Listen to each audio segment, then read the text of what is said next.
Pessoal, vamos começar agora o nosso bloco aqui que vai falar sobre dobras. E nesse bloco a gente vai ter 3 partes, tá? Primeira parte a gente vai ter uma introdução, uma descrição e classificação geométrica das dobras.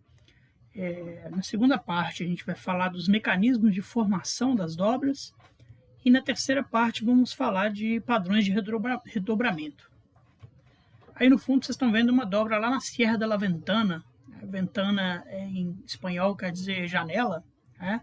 Essa serra aí que fica no norte da Argentina tem essa, na região aqui da zona de Charneira, né? Teve um colapsozinho aqui com o bloco, e aí fica parecendo que se formou uma janela aqui bem na charneira dessa grande dobra aí, né? Tem um roteirozinho da aula aqui, vamos falar um pouco da introdução, a importância de estudar dobras. Depois a gente passa para a descrição geométrica das dobras, tem um monte de termos aí, né, que são utilizados. Dobras são algumas das estruturas mais estudadas pelos geólogos, né? E com isso foram surgindo termos aí para classificar e para poder separar um tipo de dobra de outro. E ainda nessa aula a gente vai fazer dar exemplos aí de algumas das classificações geométricas que foram propostas, tá bom? Começando então com a introdução à importância. Peguei essa frase aqui do livro do Parque, 97, né? Uma dobra é uma estrutura produzida como uma superfície originalmente planar, se torna arqueada ou curvada como resultado de deformação. Eu até consertaria um pouco essa frase, né? A superfície não precisa ser originalmente planar. Você pode ter dobras redobradas, etc., como a gente viu, né? E muitas superfícies em geologia, na verdade, elas não são perfeitamente planares, né? A maioria é curva linear. Vamos ver isso com mais calma aí. Mas o importante aqui dessa definição a gente pegar que você tem que ter alguma estrutura pretérita que você consiga enxergar, e essa estrutura é que vai ser arqueada, ser curvada para você poder ver a dobra, certo? Isso aqui a gente vai ver a importância disso para frente. Então, como importância aqui logo na introdução, né, o impacto visual dessas estruturas é muito grande, né? Somente em regiões de cadeias de montanhas. Então, são aquelas estruturas belas que a gente vê de longe, assim, né? E que é difícil compreender para a mente humana como é que uma rocha, um conjunto de rochas pode se comportar de forma plástica, né? De forma dúctil. Você vê aquilo numa escala tão grande, né? Mas tudo é uma questão de tempo e de condições de pressão, temperatura, para os materiais se comportarem de forma como a gente está acostumado aqui com materiais mais dúcteis aqui na superfície da Terra. Tivemos uma disciplina só para isso aí, mecânica dos meios contínuos. Quem ainda tem alguma dúvida pode voltar para lá. Então são estruturas muito espetaculares visualmente e provam logo de cara como que a deformação pode mudar a forma original dos corpos rochosos. Então, outra coisa que você pode usar aí as dobras são para cadeia de descanso, né? Então eu estou aí descansando numa dobra do Quartzito de São Joaquim, lá na Jericoacoara. Bom, tá aí a foto da Serra de la Ventana, agora para a gente ver mais perto aqui, né, sem coisas na frente. Essa foto famosa que eu tirei do Flickr aí, né, um anticlinal lá em Ladies Cave. Você vê que zona de charneira normalmente é uma zona que você vai ter problema de espaço, né? Você cria espaço ali. E isso é ótimo para depósito mineral, para várias coisas que vão tender a se alojar nesses pedaços, nesses espaços aí. No caso, formou uma caverninha aqui que você pode entrar na praia. As dobras são muito importantes no sentido de considerações tectônicas, isso é, de você tentar reconstruir a história tectônica de uma região, né? Elas são comuns, tanto dobras isoladas como sistemas de dobramentos, né, comuns em ambientes convergentes, quer dizer, onde as placas estão se encontrando, né, indo uma em direção à outra, tanto atualmente quanto no passado. E a orientação dos componentes geométricos da dobra vão dar informações muito importantes para a gente sobre esses sistemas, né? Vergência de uma dobra, mergulho dos flancos, etc., o estilo de dobramento, tudo isso vai nos dizer aí qual placa que estava embaixo, qual que estava em cima, né? Como que foi o transporte de massas, qual que eram as condições de pressão e temperatura que as rochas foram submetidas, etc.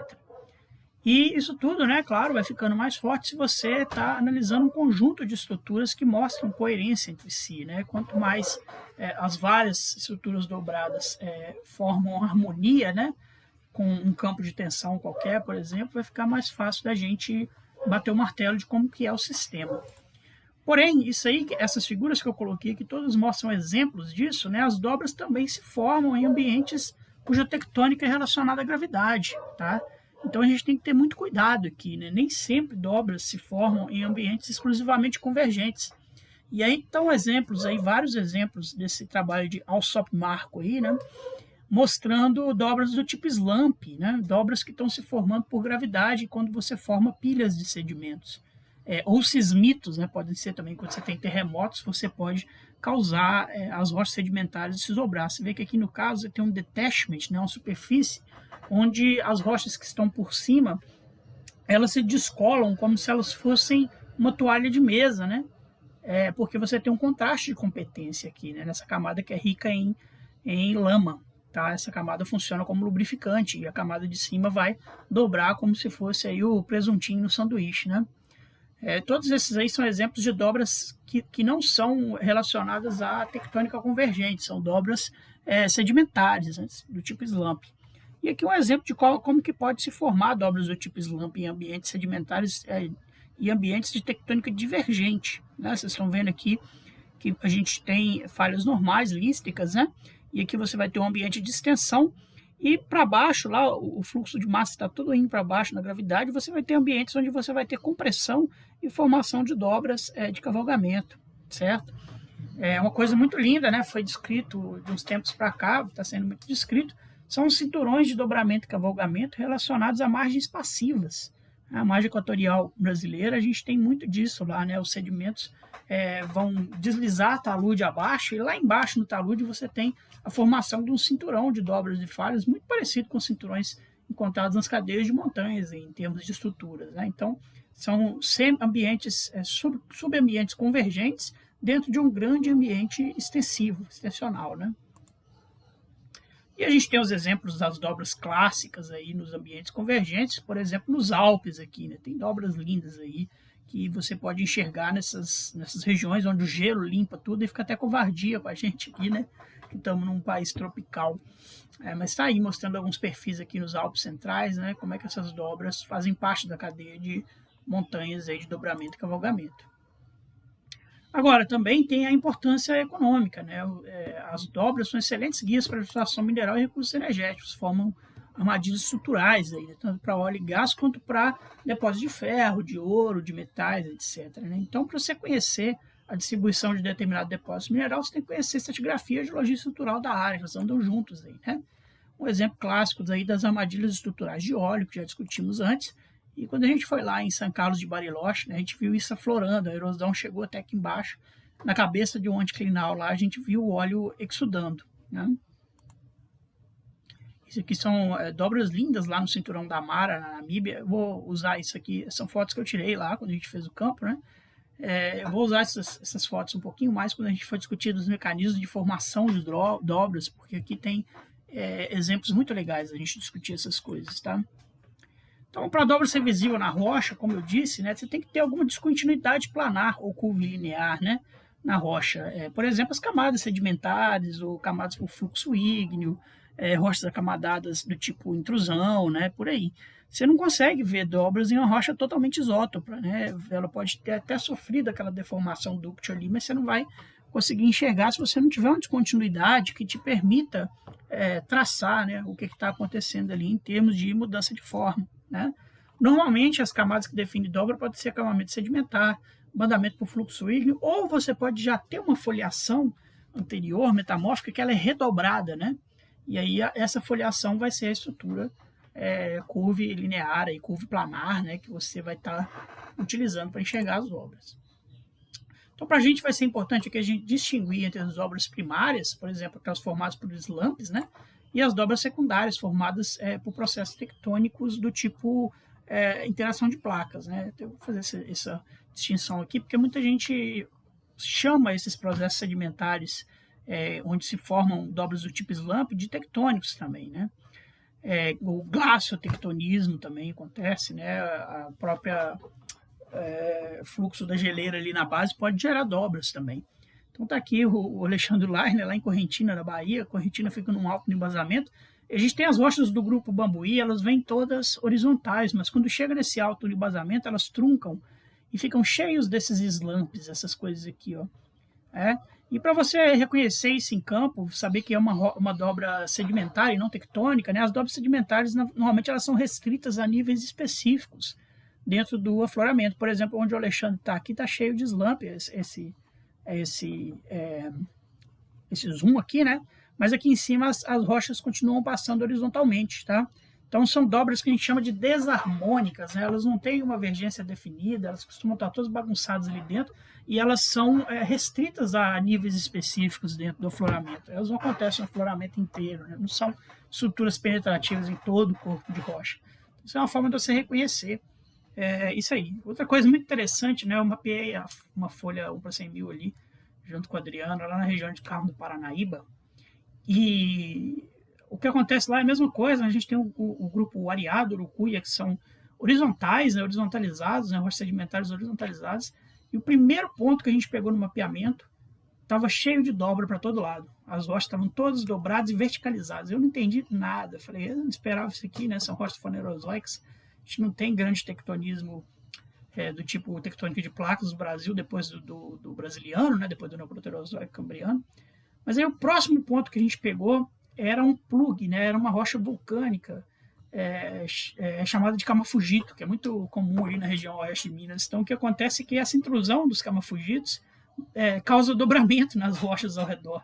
Então, outro tipo de rocha aí de dobra, né? Que não é bem o que a gente vai estar interessado aqui no nosso curso. A gente está interessado em dobras, as quais a gente pode associar aos grandes movimentos de placas, etc., que com isso se denomina aí dobras tectônicas, mas como eu disse, tem que tomar cuidado um pouco com esse termo.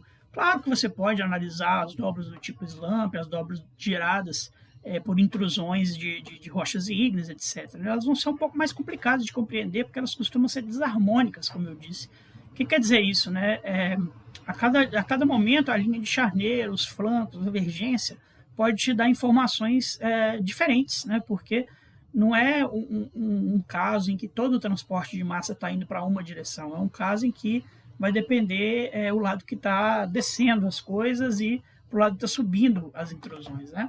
Mas isso é interessante também, né? O mapeamento dessas estruturas ao redor de intrusões e de slumps, né? Então, que eu já falei aí, só repetindo. Então, aí as dobras glacotectônicas, né, formadas pelo movimento de geleiras, né? Que aí elas vão ter esse formato típico dessa toalha de mesa sendo descolada da mesa, né? A parte de baixo passa reta. Então, sempre que você vê assim, ó, isso é o tipo de dobra que está restrito só a um intervalo dentro da camada, né? Embaixo e em cima elas passam retas as camadas. Então, quer dizer, não pode ser um evento, um movimento que afetou todo o afloramento. Ele tem que ter afetado só esse pedaço. E ver como é que elas são desarmônicas no sentido, ó, aqui você tem dobras, né, que são mais ou menos quase simétricas aqui. De repente você tem uma dobra assimétrica que está vergindo para um lado. De repente dobras estão vergindo para o outro lado. Né? Então é completamente desarmônico o movimento. Elas não são coerentes entre si. Todos esses termos que eu estou falando, né, de linha de charneira, assimétrico, simétrico, isso tudo a gente vai discutir na aula aqui, tá? Quem tiver perdido não precisa ficar com medo, não. Então vamos passar para a descrição geométrica aí. E os nossos amiguinhos aqui agora vão ajudar a gente a dissecar a anatomia de uma dobra. Né? Então vamos isolar uma única superfície dobrada na sequência de dobras que ela faz parte. Então a gente pega lá uma sequência de rochas sedimentares, por exemplo, dobradas, e vamos pegar uma superfície dessa, né? Nossos cirurgiões aqui estão ajudando a dissecar para a gente poder aquela coisa reducionista da faca analítica da ciência, né? Pegar a menor parte do todo e a partir da descrição dessa menor parte tentar compreender o todo. Tá? E o corte que a gente vai fazer para isso é uma visão normal de perfil, ou seja, perpendicular ao mergulho das camadas. As camadas estão mergulhando para cá, né? A gente vai cortar nessa direção, ou paralela ao eixo de dobramento. Então, tem aqui uma figura do Davis e Reynolds com várias geometrias de dobramento, né, com um fechamento mais agudo aqui das charneiras e dos flancos, né, ficando mais suave. Vamos ver o que significa cada uma dessas coisas. E em duas dimensões, os elementos que a gente tem para descrever as dobras são os flancos, a zona de charneira e os pontos de inflexão, os inflection points que estão aqui, ó. Em 3D, a gente vai ter mais alguns elementos, aí, como as linhas de charneira, superfície axial, superfície mediana e o eixo de dobramento. Então vamos lá, os flancos ou limbos são as porções de mergulho distintas da dobra, né? Que são unidos pela zona de charneira, é a porção onde a superfície muda de mergulho, a zona de curvatura máxima da dobra, né? E, às vezes, tem como você pôr a mão no ponto exato onde essa mudança ocorre, esse ponto pode ser chamado de ponto de charneira, por exemplo. Então, a gente tem um flanco mergulhando para um lado, o limbe aqui, né? O flanco mergulhando para o outro, e o local onde o mergulho muda é a que a gente chama de zona de charneira. E se a zona de charneira é aguda o suficiente, né, fechada o suficiente aqui, a gente consegue pôr a mão num ponto onde o mergulho muda, né? Os pontos de flexão são os pontos que unem segmentos de concavidade oposta. Então, normalmente eles estão na parte central aqui de cada flanco, né? Você tem uma parte da dobra que a concavidade é para baixo, uma parte que a concavidade é para cima. O ponto de flexão separa essas duas partes. A superfície mediana passa pelos pontos de inflexão nas sucessivas dobras, ou linhas, se você pensar na outra dimensão para dentro, em um mesmo trem de dobras. Trem de dobras, às vezes, é chamado esse conjunto, né? Porque uma dobra com concavidade para baixo, normalmente ela é ligada a uma dobra com concavidade para cima, e aí por diante. Então você tem um trem de dobras aqui do Holland et al., e a superfície mediana liga todos esses pontos de inflexão dentro do trem de dobras. Lembrando que agora vamos estar pensando em dobras harmônicas aqui, né? Se fosse dobra desarmônica, o que podia estar acontecendo é que você vem aqui e de repente você tem uma dobra que vai para o outro lado, para cá, como é o tipo lá das dobras do tipo slump e glaciotectônicas. Né? Então por isso foi importante a gente pôr essa distinção aí dessas dobras tectônicas e atectônicas, vamos dizer assim.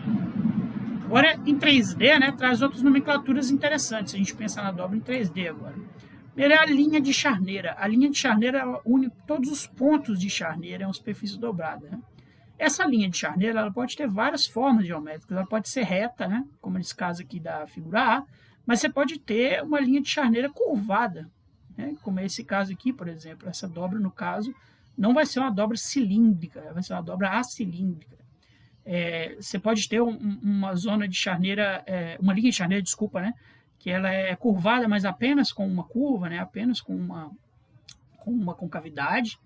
E aí, normalmente, o que você pode fazer quando você tem linha de charneira curvada é separar essa dobra, né? Seccionar ela em setores em que a linha de charneira seria mais ou menos retilínea. Isso te ajuda aí na descrição e interpretação da dobra. Então aqui os vários pontos de charneira aqui de um trem de dobra, né? Você puxa eles aqui na outra dimensão, você tem as linhas de charneira. Né? No caso aqui desse Caledonides da Noruega, foto lá do livro do Fossen, tá bom? A orientação da linha de charneira é o primeiro passo que a gente pode tomar para descrever a atitude da dobra no espaço. Né? A gente vai precisar de uma nomenclatura, de uma terminologia para você falar sobre uma dobra e qualquer cientista, qualquer geólogo no mundo entender o que é aquela dobra que você está falando sobre ela. Uma das primeiras coisas que a gente vai usar é essa atitude aí da linha de charneira. Se a linha de charneira for reta, uma medida só já vai dizer a atitude, né? A direção e mergulho da linha de charneira, que a gente sabe como atitude de qualquer linha que a gente viu lá no começo, né? Plunge, dip, ou trend plunge, né? Mas se a linha de charneira é irregular, a gente divide a dobra em segmentos que ela permanece mais ou menos regular para sua descrição, como eu mostrei lá naquele outra figura lá atrás. Porém, não é só a atitude da linha de charneira que vai definir a atitude da dobra. Tá? Não só com a atitude da linha de charneira a gente consegue descrever a dobra inteira. A gente precisa de mais termos. Então, para mostrar isso, está aí extraído de Davis e Reynolds, 96, né? Todas essas dobras aqui, ó, elas têm a mesma atitude de linha de charneira. A linha de charneira é mais ou menos horizontal aqui, ó. Só que uma está fechando para baixo, uma está fechando para o lado, outra está fechando para o outro. Então a gente precisa de mais elementos aí. Só de eu falar a orientação de uma linha de charneira não tem como qualquer geólogo no mundo entender do que eu estou falando. Né? Então vamos para os próximos componentes de uma dobra. A gente tem a superfície axial. A superfície axial ela junta, é um plano, né? ou na verdade uma superfície, porque ela pode ser curva, que contém as linhas de charneira de sucessivas, né?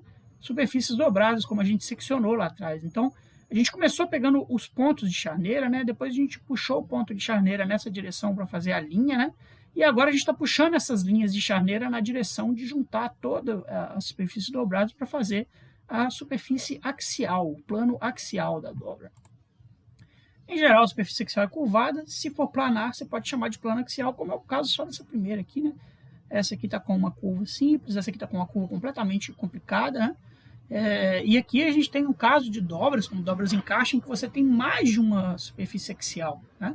Você tem duas mudanças de mergulho, então você tem flancos diferentes aqui para cada lado. Vamos chegar na descrição dessas dobras lá para frente. O traço axial é a linha de interseção da superfície axial com o plano de corte que você está vendo, né? Pode ser também definido como a linha que une os sucessivos pontos de charneiras. Então, se o perfil que você está vendo, a parede, o afloramento é esse, né? O traço axial é esse traço aqui, essa linha que é a interseção entre a superfície axial e o seu plano de perfil. Isso é importante, né? Porque muitas vezes a gente confunde as coisas, quer medir rápido. Se o seu plano de perfil ele é completamente normal ao mergulho das camadas, você tem uma visão em verdadeira grandeza, né? Mas esse plano de perfil ele podia estar cortando obliquamente aqui, né? E aí você ia ter um traço axial que te dá uma ideia diferente do que é a verdadeira superfície axial. Para você entender a superfície axial, você tem que estar vendo o traço no corte perpendicular ao mergulho das camadas. Então, além da orientação da linha de charneira, a orientação da superfície axial é muito importante também na definição de atitude da dobra.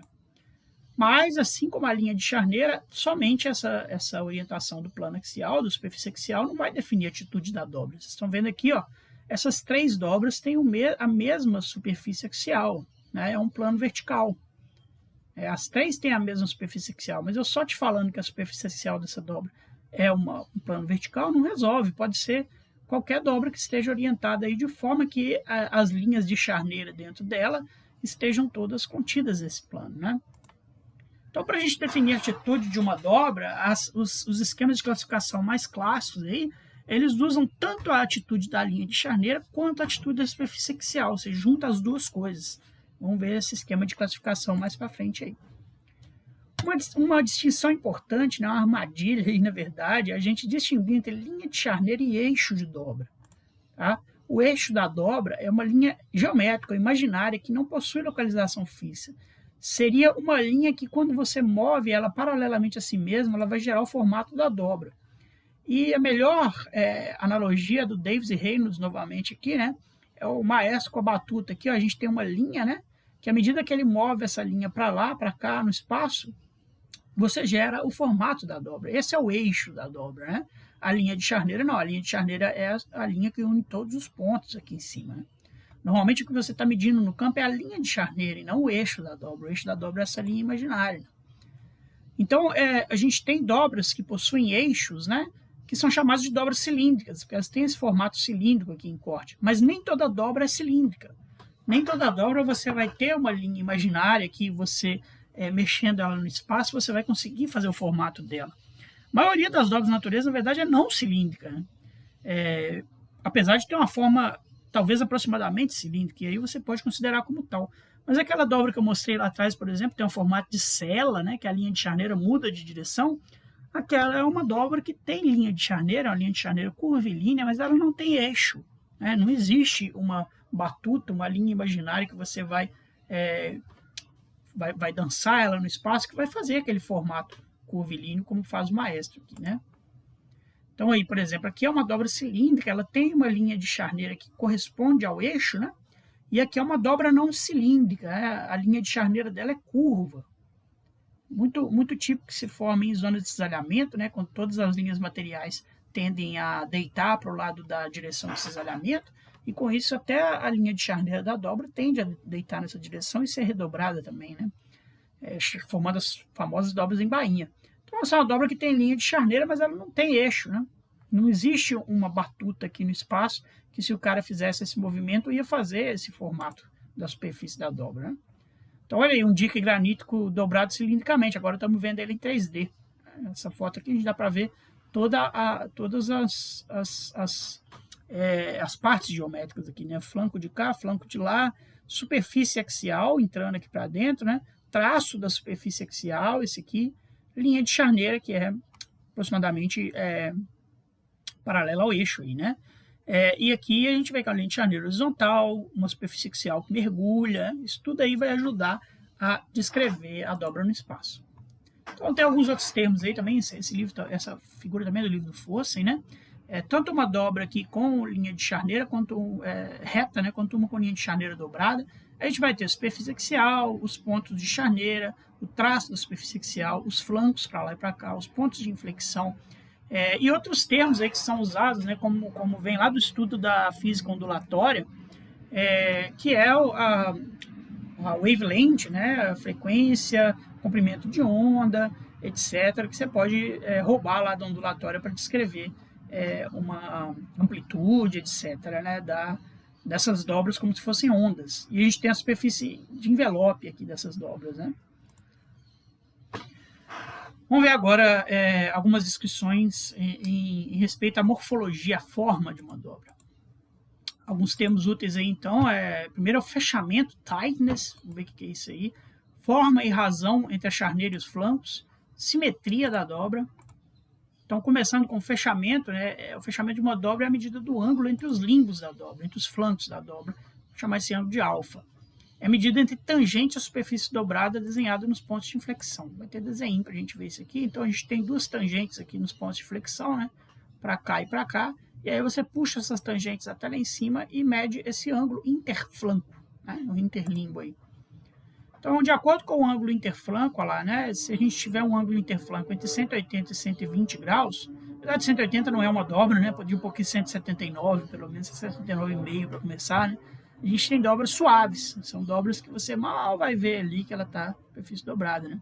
Entre 120 e 70, dobra aberta, 70 e 30, fechada, 30 e 0, apertada, e 0, na verdade, 0 já vai ser uma dobra que os dois flancos mergulham para a mesma, tem a mesma altitude, né? Nesse caso a gente chama de dobra isoclinal, certo? É uma classificação de Floty, como eu mostrei ali para trás. Então aqui é a figurinha do Roland, né, mostrando lá, dobras suaves, né, o gentle, entre 120 e 180, abertas, fechadas, apertadas e isoclinais. Uma dobra praticamente isoclinal em mármore aqui, né, foto do fosso. Se você cortar esse pedaço aqui e ver só os flancos, eles praticamente vão estar em alguns pontos mergulhando para a mesma direção. Além do fechamento, você pode usar a forma da charneira e dos flancos, né, se a forma é arredondada, se a forma é angular, etc. As dobras que são completamente angulares, a gente chama essas dobras de chevron, né, tem um termo francês aí para poder descrever, quer dizer, essas dobras aí, a zona de charneira, na verdade, é um ponto de charneira. O mergulho dos flancos muda radicalmente entre um lado e outro, né? Formas em cúspide, formas circulares, elípticas, formas em caixa conjugada, quer dizer, com duas superfícies axiais, né? Forma de lágrima. Isso aqui é o Davis e Reynolds inventando moda aí. A razão charneira limbo é uma classificação aí proposta por Ramsey. Ramsey gostava de pôr esses parâmetros matemáticos, o parâmetro P, onde você pega o comprimento e perfil de uma zona de charneira relativamente ao flanco, tá? É outra forma de você estar trabalhando aí, né? Se você tem um ponto de charneira só, se você tem uma zona de charneira onde muda a sua angulação da sua dobra, né? O mergulho para os dois lados. Então, o P, esse parâmetro do Ramsey, é o comprimento da projeção do limbo na superfície mediana, no traço de superfície mediana, dividido pelo comprimento da projeção da zona de charneira no traço de superfície mediana. Lembrando, a superfície mediana une todos os pontos medianos, né? Então você joga os limbos, rebate os limbos nessa superfície e rebate a zona de charneira e faz essa divisão. E aí o valor P, lá para dobras em chevron, ou kink, que a gente vai ver o que é também, né? Uma zona de charneira muito pequena, esse valor vai estar entre 20 e infinito. Para zonas de charneira delgadas, aí, bem pequenas também, ainda você tem as dobras angulares. Se a zona de charneira vai ficando mais larga, vai ficando subarredondada e arredondada, se ele é muito larga, né? E o que acontece aqui, né? Isso é uma classificação, isso é uma forma de dar alguma quantificação para aquelas formas que a gente viu antes, de chevron, angular, kink, etc. Né?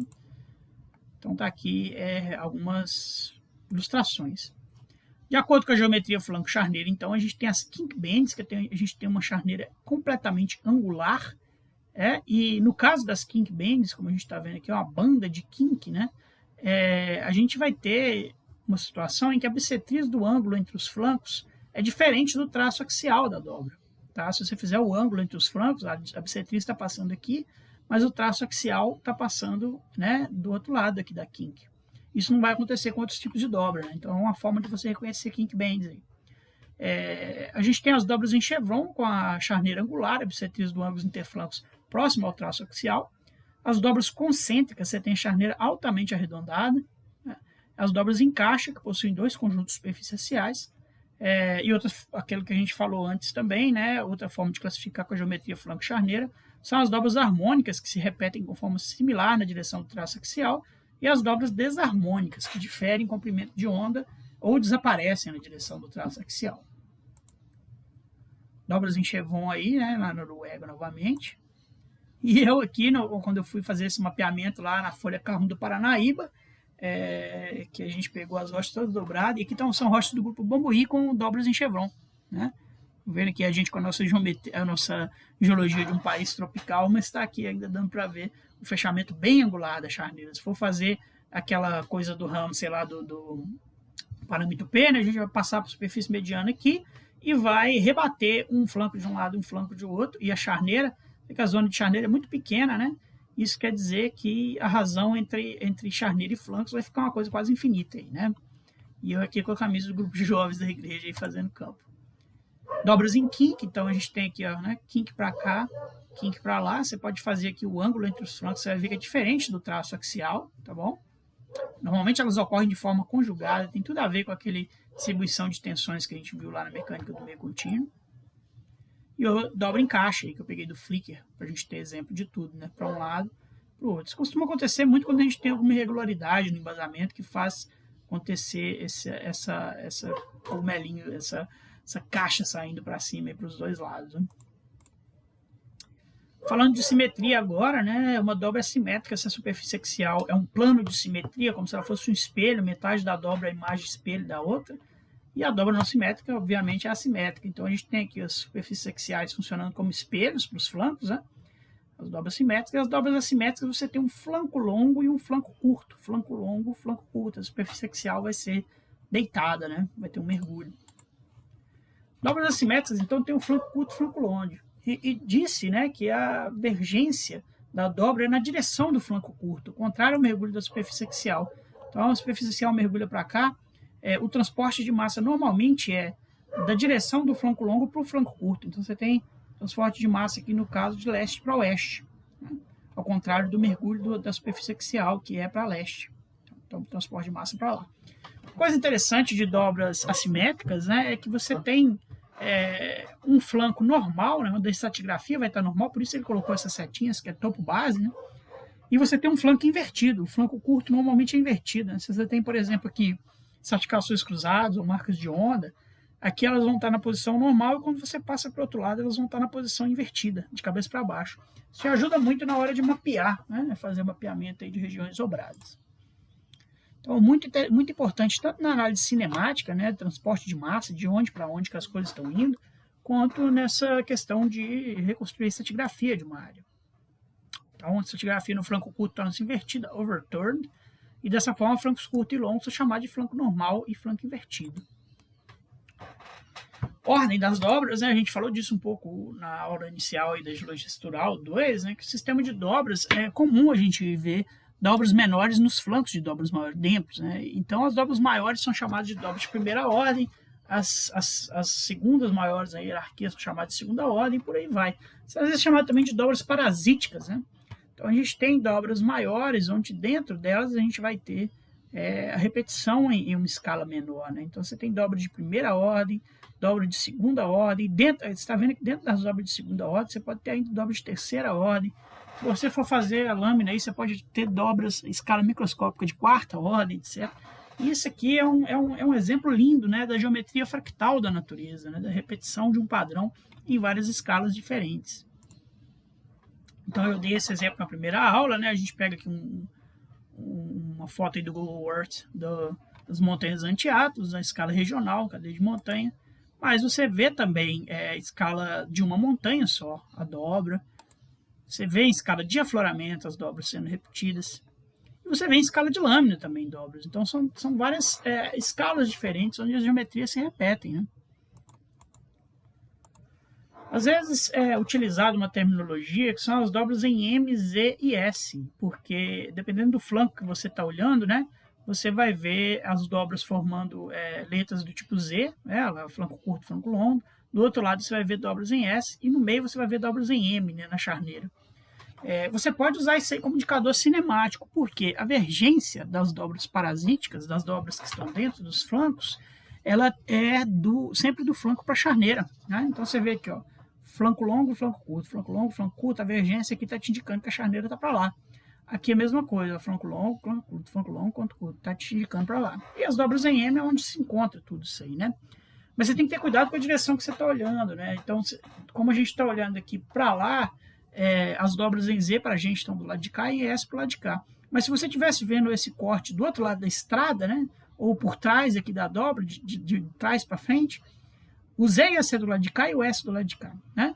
Então, o mais importante do que falar Z, S, etc., é saber que as dobras que estão nos flancos, elas têm divergência para a charneira, né? Então, independentemente de você ler isso aqui como Z ou como S, se você estiver do outro lado, a vergência vai ser aqui para cima, para o lado da charneira. Né? Bom, e como é que isso ajuda muito a gente, né? O Davis Reynolds colocou aqui, porque na natureza, né, você nem sempre vai ver a dobra inteira, principalmente dependendo da escala, do tamanho da dobra. E a primeira coisa a ser erodida é a zona de charneira, porque é a zona de mais fraqueza, né? Aqui nessa figura do Fossen tem uma ideia da gente do porquê disso, é a zona que você vai ter zonas de extensão e contração. Essas zonas de extensão podem formar fraturas, que vão ser a primeira coisa a ser erodida aí pelos fluxos de água, etc., de intempéries na Terra. Né? Então, normalmente o que se preserva são flancos. Né? Então, a primeira figura aqui, letra A, ela é uma situação que você está vendo no campo. Você tem aqui dobras de um lado estão com esse formato, do outro lado estão com esse formato, e aí o Davis e Reynolds aqui colocaram duas opções, né? Isso aqui podia ser duas coisas, podia ser uma dobra que está fechando para cima, um antiforme, ou uma dobra que está fechando para baixo, um sinforme. E aí você tem que escolher qual que é a opção correta. Se vocês quiserem pensar um pouquinho aí, o que vocês acham que é a opção correta, pausa o vídeo, senão eu já vou clicar aqui para a gente ver o que é, né? E a gente tentar entender se a dobra de maior ordem é um antiforme ou um sinforme, de acordo com o que a gente vê nas dobras de menor ordem, né, nos flancos. Essa opção aqui não está correta. Tá? E isso a gente consegue ver só pela simetria aqui, né? A simetria flanco longo, flanco curto, flanco longo, flanco curto, flanco longo, flanco curto, ele tem que estar sempre direcionando, né, para a zona de charneira. Essa opção aqui não funcionaria nesse caso. Então, só a simetria dessas dobras de menor ordem pode ajudar a gente a reconstruir esse tipo de região dobrada. Tem uma foto de uma dobra que eu tirei lá na faixa Rio Preto, e aqui eu desenhei para vocês, né? Tá aqui as dobras em M, em S e em Z, dependendo do flanco que você tá. Só lembrando, né? Você pode ver isso em qualquer parte aqui dentro da zona de charneira. Se eu visse o corte do outro lado, né? Ia ser diferente, o S ia estar invertido aqui, mas o importante é ver que aqui eu tenho flanco longo, flanco curto, né? Me jogando para o lado da charneira. Outro termo que é utilizado são os termos anticlinório e sinclinório. Né? Anticlinório seria o anticlinal, sinclinal de maior ordem, que possuem dobras de menor ordem nos seus flancos. Então a gente poderia ter uma dobra aqui suave, né? Que seria anticlinal, sinclinal, mas como elas têm essas dobras parasíticas menores, isso às vezes é chamado de anticlinório e sinclinório. Aqui vai uma pialinha diamantina, por exemplo, né? Costuma falar lá do anticlinal de Gouveia. A verdade é que não é um anticlinal, ele é um anticlinório, porque cada flanco é cheio de dobrinha, todas vergindo para a zona de charneira. Né? Vamos passar agora para a parte final dessa aula aqui, que são as classificações geométricas. A primeira delas é a classificação pela direção de fechamento, que eu acabei de falar agora, né, mas quis falar antes porque vocês entenderem que a questão sinformal, antiformal, anticlinal e sinclinal, ela é também uma questão que está fractal, né? Você tem anticlinórios e sinclinórios que dentro deles você vai ter essas dobras menores. Então isso aqui, né, é clássico da geologia básica, aí, na direção na qual a dobra fecha, pode ser um sinforme, um antiforme, quando a dobra fecha para cima, sinforme quando fecha para baixo, e neutra quando a dobra fecha para a direita ou para a esquerda. Né? E os termos anticlinais e sinclinal, ele tem um uso mais restrito, pois depende da ordem estratigráfica. Né? No anticlinal, a unidade mais antiga da sequência está no núcleo da dobra, né? Vai estar aqui no meio, enquanto no sinclinal, a unidade mais nova da sequência vai estar aqui no meio da dobra. Né? Então, base e topo, como a gente está vendo aqui. Já antiforme e sinforme são termos simplesmente geométricos, né? Fecha para baixo, fecha para cima. Anticlinal ou sinclinal depende da estratigrafia. Tá? E aí você pode ter, por exemplo, antiformes e sinformes reviradas, né? Então você tem aqui flanco longo, flanco curto, onde você vai ter inversão estratigráfica. Então, onde você tem inversão estratigráfica, você chama isso de uma antiformal revirada. E aqui, uma sinformal revirada, ou overturned. Tá? E aí você pode ter situações muito esquisitas, né? Onde você vai dobrar completamente uma sequência de rochas aqui. Então você tinha um sinforme e um antiforme, que são também um sinclinal e um anticlinal, né? O mais velho na base e o mais novo no topo. Só que aí você pode pegar isso e dobrar de uma forma que você revira ele completamente. E o que você vai ter aqui agora, tudo bem, você tem aqui o mais velho, o mais novo, então isso é um sinforme sinclinal, né? Só que o que vai acontecer aqui agora é que o mais velho vai continuar no núcleo da dobra, o mais novo, desculpa, continua no núcleo da dobra com o mais velho do lado de fora. Então você vai ter uma situação em que é um sinclinal ainda, né? Está com a mesma distribuição, mas ele é um sinclinal antiformal, né? Assim como nessa situação aqui, ó, o mais velho no meio e o mais novo para baixo, você tem um anticlinal sinformal. Né? Então vamos dissecar o que isso quer dizer, né? Anticlinal quer dizer que a rocha mais velha que está no meio da dobra, como a gente está vendo aqui, ó, né? Mais velha, mais nova está no topo aqui. E aqui a gente tem essa situação, mais velha no meio, mais nova aqui. Então isso é um anticlinal. Só que ele é um anticlinal sinformal, porque ele fecha para baixo. Tá? Então, lembrando aí, sinforme, antiforme são termos geométricos. Anticlinal, sinclinal depende de quem está no meio da dobra. Tá? Se tiver o mais velho no meio, é um anticlinal. Se tiver o mais novo no meio, como esse caso aqui, é um sinclinal. Tá? Então, sinclinal antiformal, anticlinal sinformal. Existem outras situações também, né, que são os monoclinais, que você tem um mergulho só para um lado. Isso aqui é comum também quando você tem estruturas que embasamento sumiu, alguma coisa assim, né? Sinforme, antiforme, é que esse Yzinho ele está usando como topo base, né? Então você tem um sinclinal e um anticlinal. Se o topo base estiver invertido, mais velho aqui no meio, né? Você tem um sinformal anticlinal ou antiformal sinclinal. Ele está mostrando aqui, né? Uma foto com o exemplo de um monoclinal aí, ó, né? As rochas de repente dão uma caída para um lado só. Ok, a foto aqui do anticlinal do Painácio, também anticlinal suave, né? Onde você erodiu bem a zona de charneira, você tem um vale aqui, né? E aí você vai ter morros testemunhos que sobraram da zona de charneira, como o Morro do Camelo, etc., que a gente está vendo aqui no meio, né? Então aqui está um flanco, lá está o outro flanco do anticlinal, e aqui no meio a zona de charneira que foi erodida. Vamos ver a classificação pela orientação dos componentes, então, e aí a gente vai lembrar daquele negócio da linha de charneira e superfície axial, que eu falei lá no começo, né? Para você dar uma classificação mais completa da dobra, você tem que dar a orientação desses dois elementos no espaço. Então, baseado na orientação dessa feição, a gente pode classificar em vários grupos. Essa classificação aqui do Float, né? O que ela está dizendo? Nesse lado aqui, a gente tem um mergulho da superfície axial, que pode ir de 0 graus na superfície horizontal até 90 graus. E nesse eixo aqui, a gente tem o mergulho da linha de charneira, que pode ir de 0 a 90 também. E aí, você mede essas duas coisas no campo, né? Dependendo de quanto que der esses dois mergulhos aqui, a sua dobra vai cair em um desses campos. Né? Que aí você vai ter esses nomes aí para dar para ela. Dobra inclinada, moderadamente inclinada, agudamente inclinada, steeply, deve ter um termo em português para isso, esqueci agora, subhorizontal, moderadamente mergulhando, etc. As dobras recumbentes, né? Que ela vai ter a superfície axial aqui quase horizontal, com mergulho também zero da linha de charneira, e as dobras reclinadas, que são um caso bem específico aqui. Então tá aí exemplo de tudo, ó. Se a gente tem uma superfície axial que ela é vertical e a linha de charneira é horizontal, então superfície axial vertical, linha de charneira horizontal, a gente está bem aqui, ó, né? 90 graus da superfície axial, zero da linha de charneira. A gente chama essas dobras de upright horizontal, ou normal horizontal. Então, se alguém te falar assim, eu vi uma dobra no campo que ela é normal horizontal, você já pode imaginar isso aqui na hora, na sua cabeça, ó, né? Uma dobra com linha de charneira horizontal e plano axial vertical. Né? Se você começa a variar o mergulho do plano axial, então a linha de charneira aqui agora nós estamos andando nessa linha. Ela vai continuar zero para todo caso. Só que a gente está aumentando o mergulho da linha do superfície axial. E aí a gente vai ter as dobras inclinadas horizontais. A gente está aqui nessa nesse campo aqui, né? Então, ela pode ser moderadamente inclinada, ela pode ser gentilmente inclinada, dependendo desse ângulo de inclinação do pano superficial. E aí, se a gente termina de virar isso tudo e a superficial fica horizontal, com a linha de charneira continua horizontal, aí a gente tem as dobras recumbentes, esse tipo de dobra aqui. Né? Tem umas famosas aí no Brasil. No caso aqui, agora a gente deixa o mergulho do plano axial sempre vertical, mas vai variar o mergulho da linha de charneira. Ela não vai ser mais horizontal, né?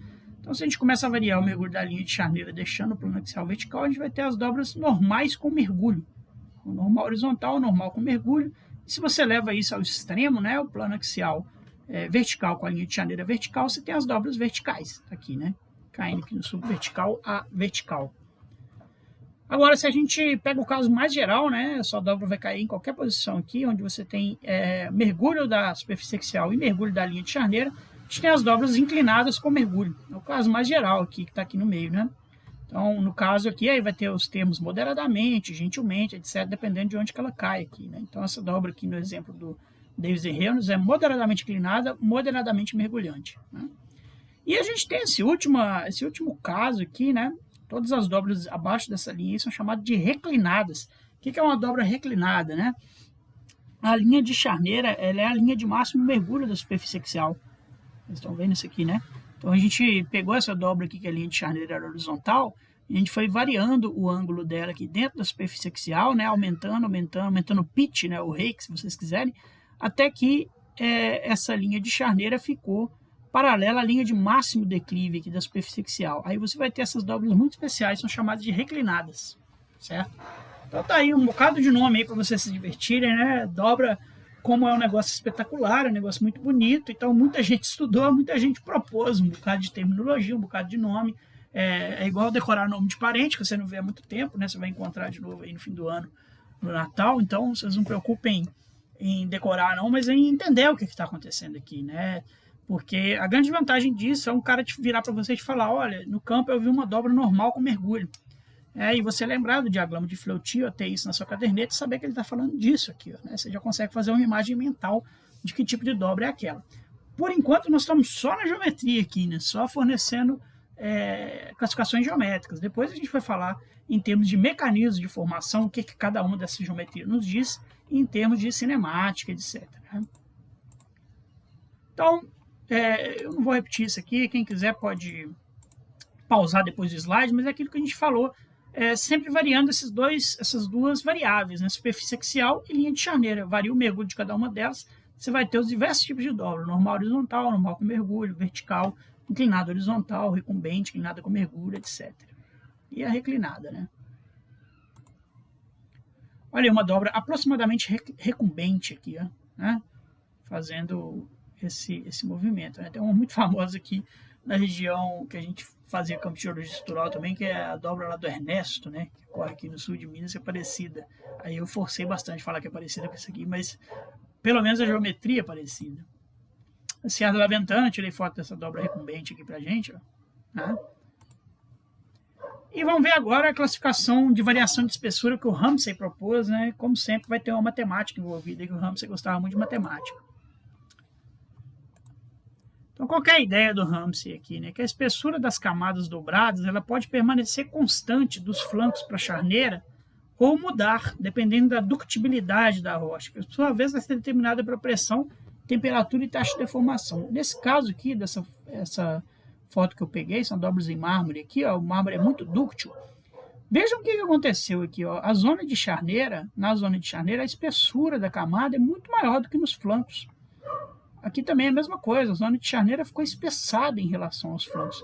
Provavelmente isso não era a configuração original da rocha, né? Não tem muito motivo para, numa sequência, principalmente calcários, né? Que é um negócio que está sendo precipitado ali, você tem uma variação de espessura tão grande. Normalmente você vai seguir na camada mais ou menos a mesma espessura, claro, com uma variação regional ali do mergulho, do slope, etc. Mas aí você vê direto nessas dobras aqui que houve um espessamento da charneira, né? Então o Ramsay, olhando isso, ele propôs uma classificação aí baseada na variação dessa espessura entre flancos e charneira. E o interessante dessa classificação do Ramsay é que ela já dá umas ideias para a gente também de condições de formação das dobras, né? As dobras que mantêm a mesma espessura na charneira e no flanco, normalmente elas se formam em condições mais rasas. E essas dobras aí que tem uma variação muito grande de espessura entre charneira e flanco é porque você tem transporte de massa, né? Então você tem uma certa difusão aqui, provavelmente você tem uma temperatura, uma pressão, uma taxa de deformação maior. Ou você tem contraste de competência muito grande, como é o caso, por exemplo, de mármores e quartzitos, né? Normalmente rocha calcária e rocha mais pelítica não precisa de tanta pressão e temperatura para acontecer esse tipo de coisa do que um quartzito, por exemplo, né? Vai formar conjuntos de dobras muito interessantes aí, onde algumas variam em espessura e outras não, né? Isso que eu falei aqui agora, o contraste de ductibilidade entre as camadas, né? O contraste entre os litotipos. E aí o Ramsay propôs esse esquema das isógonas de mergulho, né?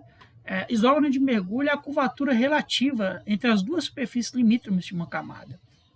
Quer dizer, a isógona de mergulho vai ser usada para a gente poder medir essa variação entre essas curvaturas das duas superfícies limítrofes. Como que faz uma isógona de mergulho, né? A isógona de mergulho é a linha que conecta pontos que mergulham com a mesma, cuja tangente, né, a esse ponto vai mergulhar com o mesmo ângulo nas duas superfícies adjacentes da dobra, na superfície de dentro e na superfície de fora, né? Então, tem aqui o traço axial, tem esse ponto aqui qualquer, por exemplo, né? Eu vi que nesse ponto aqui, a tangente a ele mergulha a 60 graus, como a gente está vendo aqui no transferidor. E aí eu vou encontrar na outra superfície interna, né, da dobra, um ponto onde eu tenho 60 graus de mergulho também, a tangente. E a isógona de mergulho é essa aqui, ó. O que é isógona, né? Iso quer dizer linhas com a mesma coisa. No caso, são linhas que conectam pontos de mesmo mergulho, dentro e fora. E de acordo com a distribuição dessas isógonas, aí é que o Ramsay vai fazer a classificação dele. Então aqui, por exemplo, a gente tem as classes do Ramsay, que são a classe 1. Na classe 1, o que acontece é que as isógonas elas convergem para um ponto aqui no meio da dobra. Então, vamos dizer, esse aqui, ó, a gente pegou uma tangente a esse ponto aqui, vamos dizer que ele tem 60 graus, e aí você liga a um ponto na superfície interna da dobra que também tem 60 graus. Esse aqui para 70, esse aqui para 50, etc. E o que vai acontecer? Todas essas linhas, a isógona de 60 graus, a isógona de 50, a isógona de 40, quando você desenhá-las na dobra, elas vão convergir para um ponto aqui no meio. E aí ele dividiu em classe 1A, classe 1B, ou paralela, né? Essa classe paralela é porque todas as isógonas ficam paralelas umas às outras aí na hora que você desenha aqui. Não, desculpa, falei errado. Quer dizer que a superfície externa e a superfície interna são perfeitamente paralelas uma à outra, né? Se você vê essa linha de dentro e essa linha de fora aqui, elas correm paralelamente em todos os pontos, por isso chamado de dobras paralelas. E as dobras de classe 1C, um pouquinho mais raras, a gente vai ver aí. Na classe 2, aí sim, é isso que eu estava dizendo aqui, as isógonas ficam paralelas, né? Então, olha lá, os pontos que conectam linhas de igual mergulho na superfície interna e externa, eles vão fazer linhas que todas elas são paralelas umas às outras. Isso aqui é o que é chamado de dobra similar. E nesse tipo de dobra similar, a gente tem um grande espessamento da charneira em relação aos flancos, tá bom? Para poder ter essas retas paralelas aí. E a classe 3 são dobras que têm isógonas divergentes, elas fogem aqui de um ponto comum aqui no meio da dobra. Então essa classificação, que além dela ser pensada em termos de distribuição dos isógonos, ela pode ser pensada também em termos de curvatura do arco interno em relação à curvatura do arco externo. Então a gente tem um arco interno aqui, né, e um arco externo. Na classe 1, as isógonas de mergulho convergem para o arco interno, que é mais fechado que o arco externo. Se você fizer o ângulo interflanco aqui, ó, o ângulo interflanco interior ele é mais fechado do que o ângulo interflanco exterior. Tá? Na classe 2, a forma dos dois arcos é idêntica. Então, a gente tem dois arcos idênticos aqui, e as isógonas de mergulho são paralelas ao traço axial da dobra, dobras similares. Na classe 3, as isógonas de mergulho divergem em direção ao arco interno, que é mais aberto que o arco externo. Então, ao contrário da classe 1, né? Nesse caso aqui, o ângulo interflanco vai ser maior no arco interno do que no arco externo. Outras características importantes aí, né? As dobras de classe 1A, elas têm espessamento dos flancos e adelgaçamento da charneira. Vamos ver que é uma relação ao contrário da classe 2, né? E da classe também 1C e 3, que tem espessamento da charneira, adelgaçamento dos flancos. E as dobras de classe 1B tem espessura constante, são as dobras paralelas, né?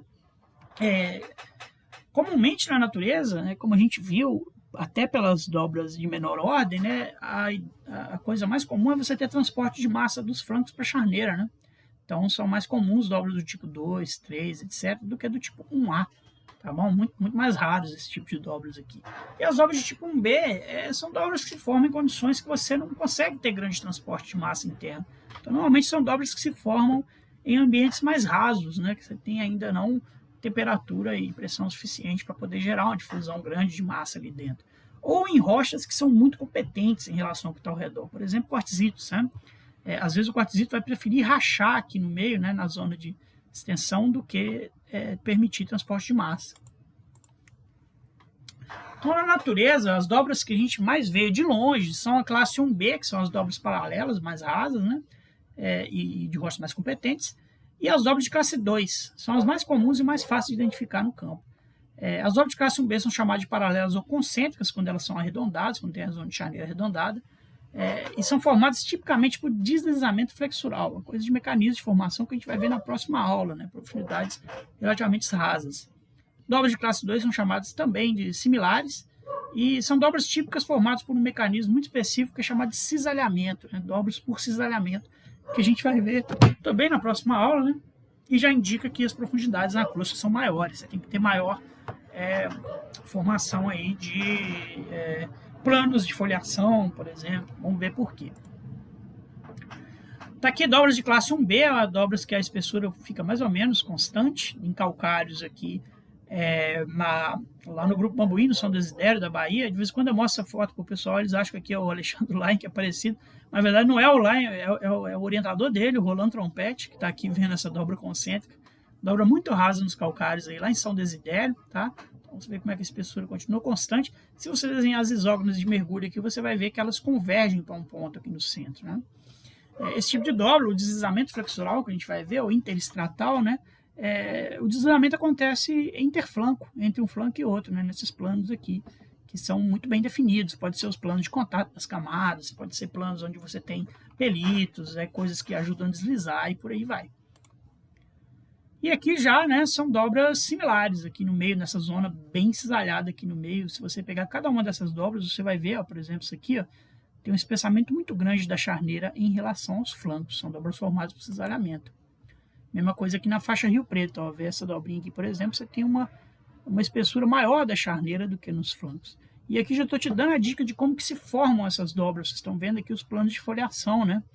Você tem que ter uma foliação muito bem desenvolvida, você vai ter deslizamento nesses planos de foliação, como se fossem cartas de baralho deslizando em relação uma a outra, e essas dobras fossem uma marca de canetão, né, de caneta preta que você fez do lado das cartas de baralho, e quando você desliza uma em relação à outra, você vai ter uma geometria dobrada como resultado, né? E, como sempre, a zona de charneira sendo muito mais espessa em relação aos flancos. Se fizer as isógonas de mergulho, você vai ver que elas são mais ou menos paralelas uma à outra. Condições já bem mais dúcteis do que aquela do Trompete que estava olhando no calcário lá. Mas o exemplo, que é aquele que eu já usei, essa foto, né? Os flancos muito menos espessos que a zona de charneira aqui no caso, né? Pode até medir aí qual que foi o espessamento. Isso aí são rochas, mármores e quartzitos na Grécia. E essas dobras similares, às vezes, como a gente vai ver nos mecanismos de formação, né? Esse mecanismo aí por cisalhamento, às vezes é chamado de dobramento passivo. Vamos ver isso aí para frente.